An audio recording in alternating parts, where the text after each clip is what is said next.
নির্বাচনের নমিনেশন জমা হচ্ছে, বাইরে অন্ততপক্ষে সংখ্যায় গোনা যাবে না এত মানুষ যা দেখা যাচ্ছে বিভিন্ন জায়গা থেকে এসছে। তারা কারা বলতে পারেন? আমি জানি না, এখন তো মামাটি মানুষের সরকার আসার পরে সমবায় নিয়ে মানুষের উৎসাহ বেড়েছে।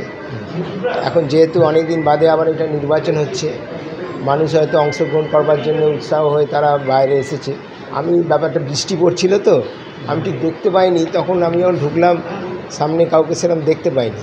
দু একজন পরিচিত মুখ ছিল, আমি জানি না কারা এসছে। যারা এসছে তাদের বক্তব্য তারা সকলেই শেয়ার হোল্ডার, নিশ্চয়ই হতেই পারে।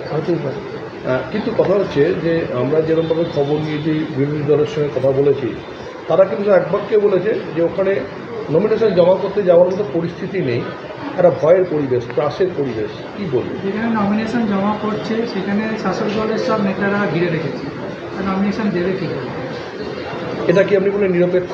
এটা তো আমার পক্ষে বলা সম্ভব না। আমি যখন এসছি আমি তো নমিনেশন ফর্ম তুললাম মাত্র, এখন বিরোধীরা এসছে কিনা আমার জানা নেই। তারা যদি এসে থাকে, তারা যদি বাধা পায়, তো তাই জন্য প্রশাসন আছে, প্রশাসনকে জানাবে। না এসে যদি এইসব অভিযোগ করে, এটা আমার মনে হয় ঠিক না।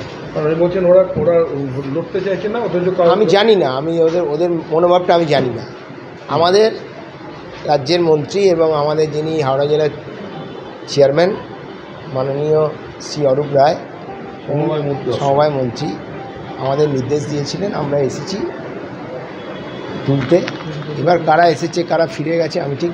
বিরোধীদের অভিযোগ হচ্ছে দীর্ঘদিন ধরে এরকম তো হয় না, তারপরে যখনই হয় ওনারা গেলে ওনাদেরকে বিভিন্নভাবে হ্যাকেল করা হয় বা নমিনেশন জমা দেওয়ার ক্ষেত্রে বাধার সম্মুখীন হতে হয়, এমনকি তাদেরকে গায়ে হাত দেওয়া হয়।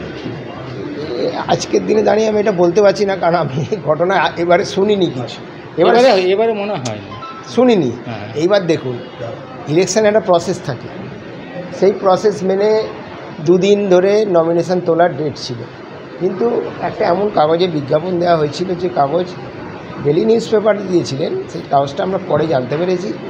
আরও সংখ্যক মানুষ আসতে পারতো, ঠিকমতো তাদের কাছে ইনফর্ম আমার মনে হয় হয়নি, যারা লাস্ট মোমেন্টে খবর পেয়েছি। এবং দেখি পরিকল্পিত, আমি এটা সরকার পরিকল্পিত নিশ্চয়ই করবে না, আমি বলতে পারবো না, এসব বলতে পারবো না। আমরা যারা দীর্ঘদিন এই ব্যাংক চালিয়েছি, আপনারা জানেন যে এই ব্যাংকটা 6 কোটি টাকা লুট হয়েছিল। পরবর্তীকালে 2011 সালে আমাদের মুখ্যমন্ত্রী আসার পরে আমরা ব্যাংকটাকে খুলেছি এবং প্রচুর মানুষ এখানে টাকা জমা দিয়েছিলেন, টাকা পাচ্ছিলেন না। আমরা প্রথম দিকে সেটা চালিয়েছি। পরবর্তীকালে আমাদের জেলার মন্ত্রী অরূপ রায় আসার পরে আমাদের এই ব্যাংক যা ফেসিলিটি পেয়েছে, আমি মনে করি হাওড়ার বা সারা রাজ্যের খুব কম ব্যাংকে পেয়েছি। আমরা সমস্ত মানুষের টাকা ফেরত দিতে পেরেছি মালিক জনগণ। কিন্তু আপনি কি মনে করেন? এবং আমি আরেকটা কথা বলছি, রাজ্য সরকার এই ব্যাংকের অংশীদার, এটা কিন্তু সব ব্যাংকের নেই। বালি কোঅপারেটিভ ব্যাংকের অংশীদার রাজ্য সরকারের এখানে ক্যাপিটাল আছে। একটা সময় যখন এই 6 কোটি টাকার যখন একটা দুর্নীতি হয়েছিল, তখন আপনারা অভিযোগ করেছিলেন যে একমুখী এক পক্ষের সমস্ত ক্যান্ডিডেট ছিল, সুতরাং বিরোধী বলে কেউ ছিল না। যেভাবে আপনাদের নির্বাচন প্রক্রিয়া চলছে, আগামী দিনে হয়তো বিরোধীরা সেই অভিযোগ করবে যে আপনারা বিরোধী কাউকে দাঁড়াতে দেননি। তাহলে কি স্বচ্ছতার, আমি গণতন্ত্রের ক্ষেত্রে তো বলাই যেতে পারে যে বিরোধী একটা দরকার আছে, প্রয়োজন আছে। বিরোধী আছে, কিন্তু বিরোধীরা না এসে যদি তারা কি এসেছে আমি জানি না। তারা আজকে 2টো অবধি তো তাদের নমিনেশন তোলার সুযোগ ছিল, তারা আসেনি। না এলে না এসে, আর বিশেষত এখানে বালির যারা ব্যাংকটা চালিয়েছিল CPIM দলের থেকেই চালানো হতো, যদি এখানে সদস্য হিসেবে তারা ফর্ম জমা দিত, কিন্তু এত টাকা তারা মানে ওই টাইমে লুট হয়েছিল, তারা আগের দুবারেও তারা লজ্জায় তুলতে আসেনি। কাজে বিয়ে তারা মনে হচ্ছে এর মধ্যে কোনো সেরকম কিছু না, লজ্জাতেই আসেনি, লজ্জাতেই আসে। মিডিয়া কোনো আর বিজেপির তো কোনো সংগঠনই নেই।